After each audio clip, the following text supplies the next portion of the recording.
Okay guys, I got bad news. I'm gonna do a brief video here. So it looks like the HDMI port on my Roku officially broke. I know, it sucks. And I really don't care at this point. You know, I want to get rid of this because it looks like I'm going with plan B. I'm just gonna have to use the Amazon Fire Stick in this room going forward.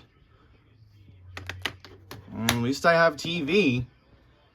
And thankfully, Fire Sticks don't have an issue when it comes to, I guess, HDMI ports having an issue where take a minute out of the TV. So, yep, rip, done. Oh well.